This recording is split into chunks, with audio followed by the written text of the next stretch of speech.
Hello everyone, my name is Raghav. I am an assistant professor in the Department of Physiotherapy, Manipal College of Health Professions, Manipal. Today in this presentation, I am going to share my views on active management approaches for chronic pain. This presentation is mainly targeted for patients with chronic pain.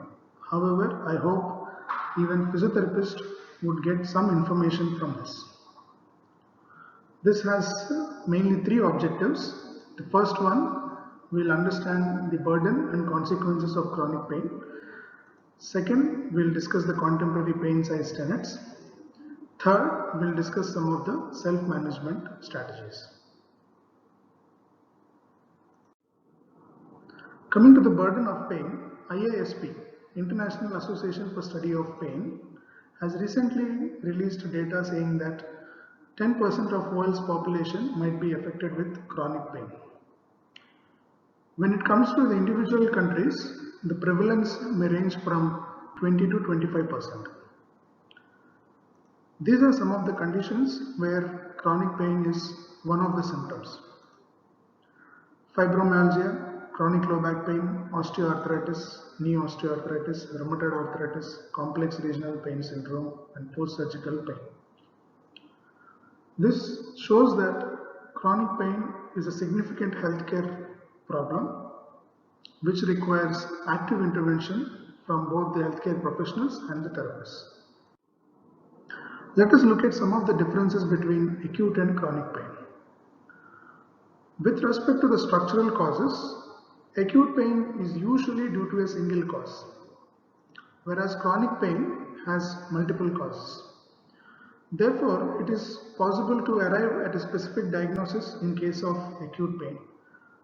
But in chronic pain, the diagnosis is usually non-specific. Regarding the treatment, acute pain responds well with most treatments, but chronic pain takes longer time than expected to subside. Therefore, acute pain patients has a predictable prognosis and chronic pain patients have an unpredictable prognosis.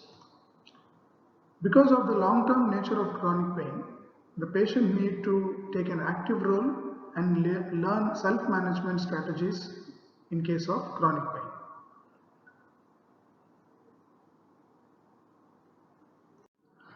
Now let us look at some of the risk factors for chronic pain. What are the causes that contribute to development of chronic pain? In some individuals, acute pain resolves in a few days, irrespective of whether or not they undergo treatment. Even some of your listeners may have had this experience. You might have had a acute pain, ankle pain or knee pain, and without doing much of treatment, it would have subsided. But in some patients, the acute pain does not subside and transforms into a chronic pain. Let us look at what are the issues that contribute to development of chronic pain. So there is a model of pain which is called as biopsychosocial model of pain, which says that a person's pain experience is modulated not only by the biological factors but also by psychological and social factors. The biological factors are disease pathology, system dysfunction, etc. This we are all well aware of. Psychological factors includes the thoughts, beliefs of the patients. Social factors include the support of the family, the friend circle, and the culture. So research has identified some of the prominent risk factors that contribute to the development of chronic pain. First is maladaptive beliefs.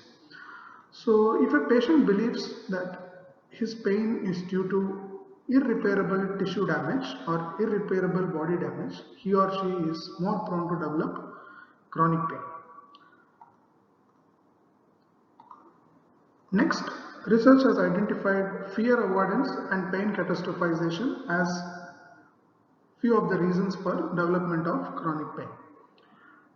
Fear avoidance is the fear of movement due to pain, and pain catastrophizing is excessive worrying about the pain. These psychological factors can also make the acute pain transform into a chronic pain. Additionally, we have reasons like poor sleep, high stress, and physical activity, these causes hamper the healing processes that are involved in the resolution of acute pain. When the healing doesn't happen, the acute pain transforms into a chronic pain.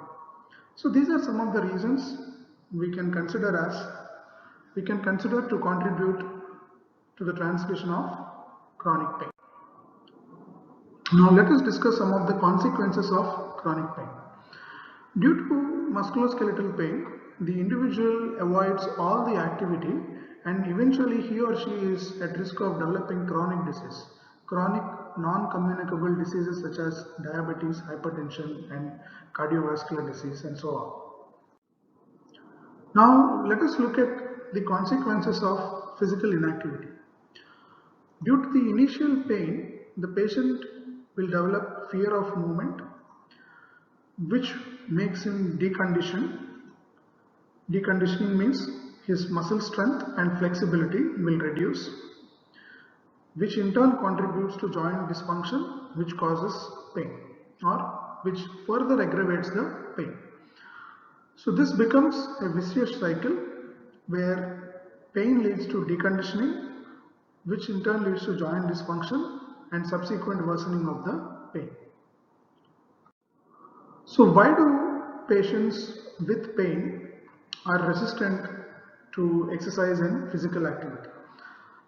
There are so many medical reasons, logistic reasons for it, but I want to share some of the concerns expressed by my patients. I am sure even your patients also would have experienced the similar concerns. They say that my doctor has told me not to do until my pain subsides. They also say this exercise is hurting and I am making it worse by doing the exercise. And they believe that rest is the best treatment for pain and they don't want to move. And they have tried exercise for a few days and they would have felt that it wasn't helpful and they would avoid all the exercise. And some complain that exercise is boring. So these are some of the reasons that are shared by our patients when you prescribe them exercise for their chronic pain. So to address these issues, what is the management approach that we recommend? So for chronic pain, a holistic approach is recommended where we screen for the biopsychosocial factors and health comorbidities first. Screening of biopsychosocial factors involves screening for fear avoidance, screening for pain catastrophization, screening for self-efficacy. We know that these are the factors that are responsible for maintenance of chronic pain. So it is always better to screen for these factors first and take the necessary actions. Second, we have to communicate to the patient about our treatment plan and emphasize the importance of self-management strategies. We should educate the patient about active learning approaches and self-management. As you can see in the pyramid, I have listed the passive therapies at the bottom of the pyramid. The passive therapies include electrotherapy, manual therapy, taping, etc. These offer only a short-term relief in cases of chronic pain. Eventually, as physiotherapists, we have to make the patient progress towards long-term exercise interventions. The passive therapies will offer a window period for the symptoms to subside and during which we can start our behavioral and activity interventions, subsequently modifying into a high-grade exercise interventions. So this is the management approach that is recommended for patients with chronic pain. What exactly is this self-management? As you are aware, the self-management is highly relevant in the present times due to the under-accessibility of healthcare services. Self-management is nothing but active management of pain by oneself, reflecting the individual's goals. As a patient, to manage your pain, you need to acquire the knowledge, tools, and the resources required. As a therapist, we are meant to educate and direct the patients towards those resources. Now we will see what are the strategies that come under the self-management. Self-management involves usually three pillars. The first pillar is pain education. Second pillar is exercise, self-directed exercise. Third one is healthy lifestyle. So these three are considered as the pillars of long-term management of chronic pain. First, we'll talk about the first pillar, that is pain education. So pain education is basically educating the patient about neurophysiology of pain. This helps the patient to understand why the pain exists and reduces the threat value of pain. Pain education provides assurance that the musculoskeletal pain in most cases is not a sign of serious tissue damage and reduces the fear of movement. This enables the patient to perform the exercise without fear. In our practice, we usually recommend alarm system metaphor to explain the patients that pain is like an alarm to indicate that something is wrong with your tissues, and the pain directs you to take an appropriate action. And when you take the appropriate action, some forms, that is, the action is some form of treatment, the alarm switches off. However, in chronic pain, the alarm doesn't switch off due to various reasons, and as a therapist, we would evaluate and treat those causes that are preventing from the alarm to switch off. So this is one metaphor we use to explain the patients about the reason behind their pain. What does the contemporary pain science suggest? The contemporary pain science is a vast literature, but for our presentation today, I have just mentioned 2 important points that are relevant for self-management. The first point is, it says that the pain perception is modulated by many factors and mechanisms beyond the tissue injury. That means pain is not a true measure of tissue damage. So when you have pain, that doesn't mean that you have totally damaged your tissues. There might be damage to a certain extent, but your overall pain perception is modulated by many factors beyond that. What are those factors? These factors can be broadly categorized as central sensitization and biopsychosocial model of pain. So there are many mechanisms, many models of chronic pain, but I want to highlight only these 2 mechanisms of chronic pain. First one is central sensitization. So here, in central sensitization, it is considered as an altered central processing where there is increased nociceptive responsiveness of nociceptive neurons.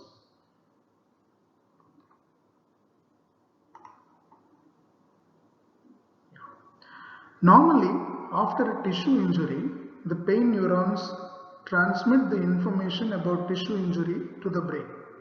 However, in chronic pain, a range of central mechanisms increases the sensitivity of spinal cord and brain centers, and this is called as central sensitization, increased sensitivity of the neurons.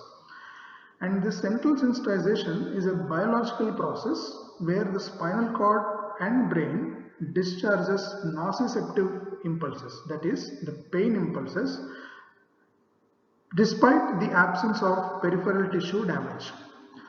The pain neurons become sensitive and keep firing even though the tissue damage is no more. The tissue injury would have healed completely, but still the neurons will fire. This firing of neurons make the brain perceive that the tissues are still in danger, and the brain produces the pain. So this suggests that pain can happen even in absence of tissue damage. So that is one of the tenet that is proposed by the current pain science models. Next we have the biopsychosocial model. As I mentioned earlier, the pain perception is influenced by a range of psychological factors according to this biopsychosocial model. The important ones are fear of movement, pain catastrophizing, and low self-efficacy. Fear of movement, as I explained, the patient will not perform any activity anticipating pain. One of the reasons for fear of movement is pain catastrophization, which means that patient is excessively worried about his pain and he will not perform any movement. Self-efficacy is how confident the patient is to perform a particular activity. So patients with chronic pain have fear of movement, higher pain catastrophization and low self-efficacy. They are not confident that they will be they are able to execute a particular task. Though their physical body allows, but mentally they are not confident enough. So these are some of the resources for patients to know about pain signs. These are YouTube videos. You can note down and search in YouTube, and this information is by pain researchers from Australia. So these are the titles of the videos: Understanding Pain in Less Than 5 Minutes, and another video by Lorimer Mosley, Why Things Hurt. So these are 5-minute videos which gives you an initial understanding of the neurophysiology behind your chronic pain. Next, we'll move to the second pillar, that is exercise. First, I will discuss how will exercise help to reduce pain. Exercise corrects the underlying biomechanical alterations that are responsible for pain, such as your poor posture or reduced muscle strength. These are some of the biomechanical alterations a physiotherapist would evaluate, and he will teach exercises to correct these biomechanical alterations. Additionally, exercise also promotes endogenous pain modulation. So in the body itself, we have mechanisms that will help us to reduce the pain. So exercise stimulates these endogenous pain modulatory systems that are present within the body. So when this endogenous pain modulation is happening, endo means within the patient's body, if it is happening, that we call it as an exercise-induced hypoalgesia. Exercise also reduces pain-related fear, and as you all know, exercise has many health benefits in terms of reducing the risk of cardiovascular disease, hypertension, diabetes, etc. What exactly is this exercise-induced hypoalgesia? So medically, it is a decrease in sensitivity to a painful stimuli after an acute session of exercise. This exercise-induced hypoalgesia lasts up to few hours. In some individuals, it may last up to a day. So what are the mechanisms that contribute to exercise-induced hypoalgesia? Exercise stimulates the endogenous pain modulatory systems which release the endorphins. So these endorphins are considered as happy hormones. They inhibit your pain. And also exercise increases the cerebral blood flow, which in turn reduces your pain. So these are some of the mechanisms that are responsible for exercise-induced hypoalgesia. So now we discussed about the benefits of exercise. We will discuss about the amount of exercise that is required. The American College of Sports Medicine recommends 150 minutes of moderate intensity exercise per week for healthy adults. This 150 minutes can be distributed across various days depending on the availability of time. However, the exercise dosing for people with chronic pain is not clearly established. Therefore, we recommend a graded activity-based approach when you are prescribing exercises for patients with chronic pain, especially those who have fear of movement and pain catastrophization. So in our practice, we usually recommend the patients to start exercise as less as 5 to 10 minutes a day and eventually progress to 30 minutes. So this is the graded exercise approach that we recommend. So directly if we go for 30 minutes a day, he or she may experience pain exacerbation and he may stop the exercise completely. So in a graded manner, we start with 5 minutes with an overall goal to increase the exercise duration to 30 minutes eventually.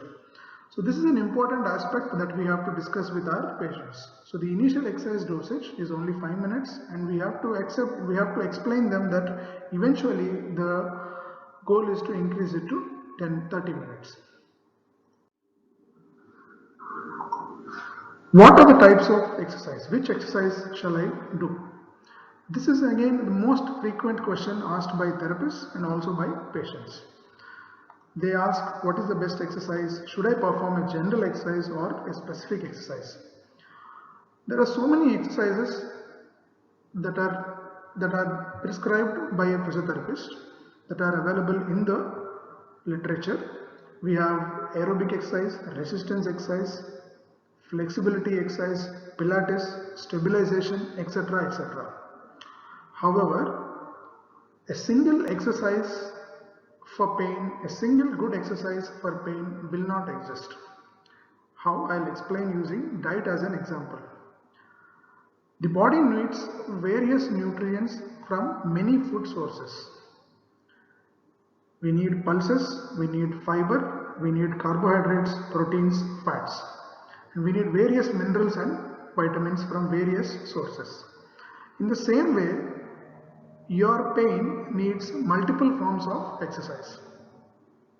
These multiple forms will be prescribed by your physiotherapist after a thorough evaluation of your muscle systems. So one exercise may not be a best exercise. You need to do a combination of exercise prescribed by your physiotherapist that are appropriate for you. So this is about the type of exercise. Next we will move to conditions where exercise is causing pain.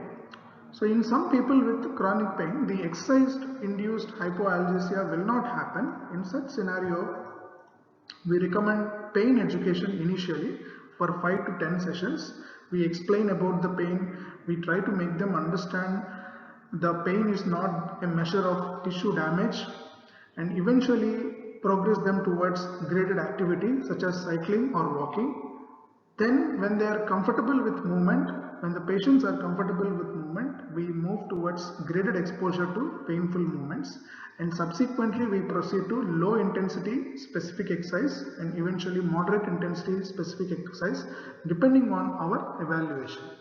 So this is an example of graded exposure or a graded activity based programs. So initially it is all about talking to the patient. Eventually it is about doing by the patient. So you may need a lot of talking before the patient actually does.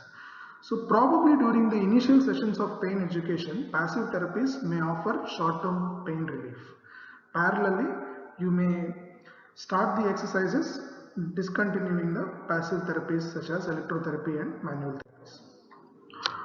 Here are some of the recent advances that are developed to encourage movement and exercise in people with chronic pain, especially who has fear of movement and when even minimal exercise is painful.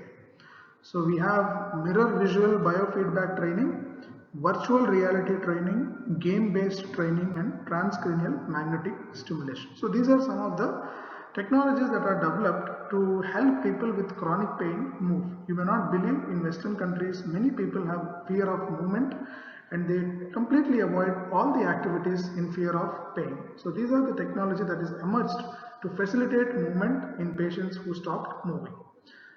Some of the cases that have been reported in the literature, they have been wheelchair bound due to chronic pain. So that is the severity of chronic pain in some scenarios. So you may need this high-end technology to encourage movement in such severe cases. But fortunately, in the Indian scenario, we have a greater self-efficacy and greater pain tolerance.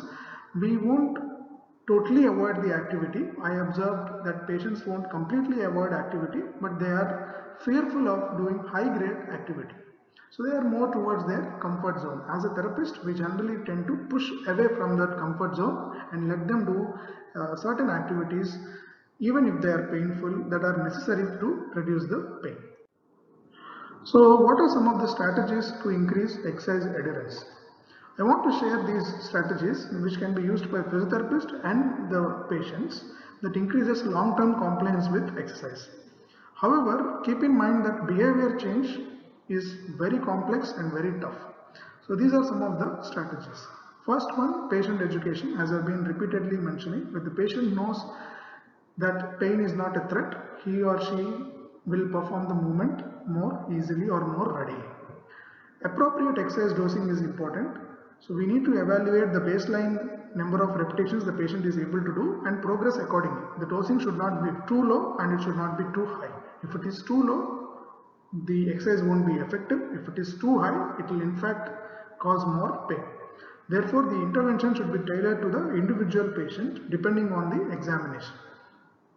And initially, for patients with high fear of pain, we usually recommend integrating exercise into a daily living, such as a task-based activity or a recreation-based activity. If a patient is fond of gardening, we can prescribe gardening initially. A patient with knee osteoarthritis comes to the clinic and he or she is not being active since the last few months.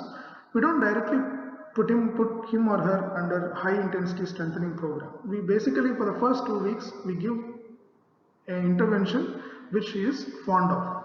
An exercise intervention which she is fond of, such as gardening or etc. and depending on the patient. So we also need to advise the patients about the possibility of flare-ups when they start exercising initially. Also, the patients can maintain an exercise diary to record the number of exercises and repetitions that they have performed and the number of days that they have performed exercise in a week. And also they may use telehealth in the form of electronic health or mobile health. And group sessions will always have a better compliance than individual therapies. Next, we will come to the pillar 3, that is healthy lifestyle.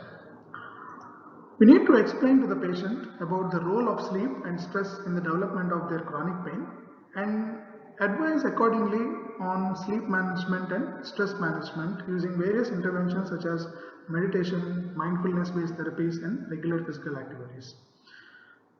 We may not be able to address these issues completely, but we may be able to just advise, and sometimes a small advice might do wonders. So this is the end of my presentation, and I hope this presentation has provided an initial understanding about active management in chronic pain. Finally, I would like to reinforce that self-management is a key treatment option for chronic pain, and this is focused on 3 pillars: exercise, education, and healthy lifestyle. Last, I want to thank the Rehab Station Clinic for this opportunity to share my views, and here is my email address if you need further information on this topic. Thank you all.